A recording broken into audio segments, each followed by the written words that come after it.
Hello once again, people of YouTube. This is MH5 with another video update. The day I make this is March 27th, 2014, so there's not a whole lot of time left in the actual month of March for Multiple Sclerosis Awareness Month. Following my last video, it seems to me as though I didn't quite humanize it enough. All I did was read off from the Wikipedia article. But now, to place a more human face on it, I will now read to you a story of a person with MS, published in the New York Times on December 20th, 2011. 21 steps keep Diane Kessler a virtual prisoner in her home. Miss Kessler, who learned she had multiple sclerosis in 1991, can no longer make her way down from her second floor apartment in Elmsford, New York on her own. To go anywhere, she must depend on her son or a network of neighbors to carry her. I don't say, why me? I don't look at it that way, Miss Kessler, 54, said. I don't have a lot of energy and my legs get weak, but my arms are pretty strong, thank God. Though Miss Kessler uses an electric scooter most of the time, she tries to walk on level ground as much as possible with the aid of her arms. On a recent afternoon in her apartment in Westchester County, she demonstrated her technique. Propping up her thin frame against the kitchen counter, she took a step and grabbed onto a wall, then swung her other leg around, placed her weight on a chair, and took another step, reaching her scooter.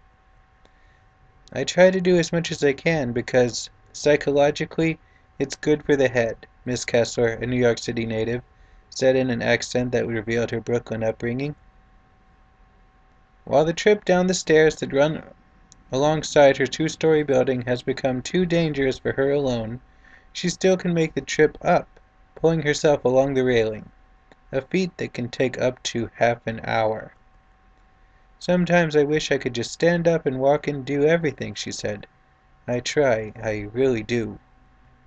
Miss Kessler lives with her 34-year-old son, and aside from trips to the doctor or the grocery store, she spends most of her time in her home, watching television and playing with their cat with their 11-year-old cat TC, or Too Cute, and 3-year-old golden brown pit bull King. In recent years, Miss Kessler has developed a special relationship with King, battling him in tugs of war and exercising her arms in the process. He's very comforting, she said. I try to talk to him when I'm upset. I tell him everything. Some things you don't tell people, even your closest friends. Miss Kessler, who until 1997 worked as an accounts payable secretary for a wholesale food distributor, is not one to complain, but she admits to missing one thing that the disease has taken from her.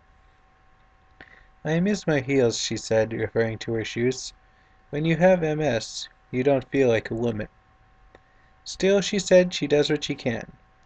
It takes her 2.5 hours to fashion her neatly plucked eyebrows, using one hand to hold the other to control the shaking. She also trims and feathers her own bangs. She can afford to go to the beauty parlor only once or twice a year, she said. Ms. Kessler receives $547 a month in Social Security disability benefits and $1,500 in alimony from an ex-husband, but that will end in December 2012, she said. The rent for her 2-bedroom apartment is $1,326 a month. Her son is currently unemployed. Medicare pays for some of the costs of her medications, but not all.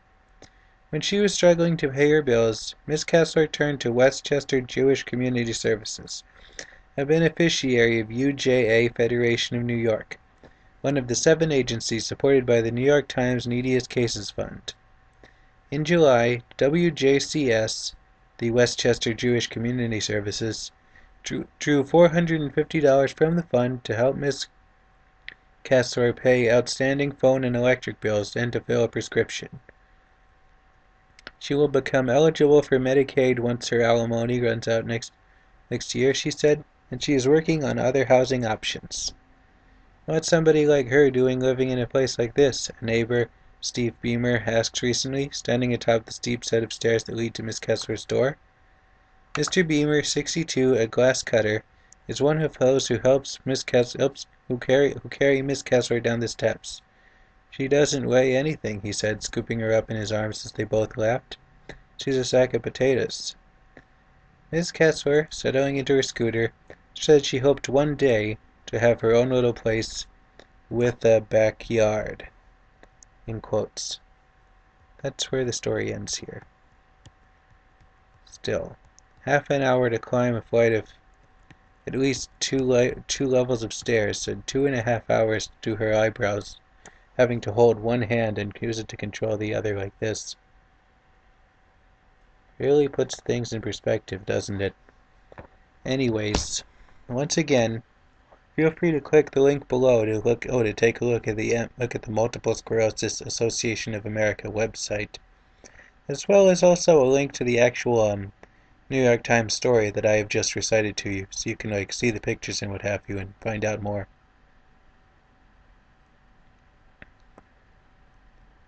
There should still be some spots open, I believe, that the Swim for MS thing. And let's not forget that there are charities year-round that you can donate to if you feel like you wish to do something to help in this case. That should be all, and I thank you very much for your time.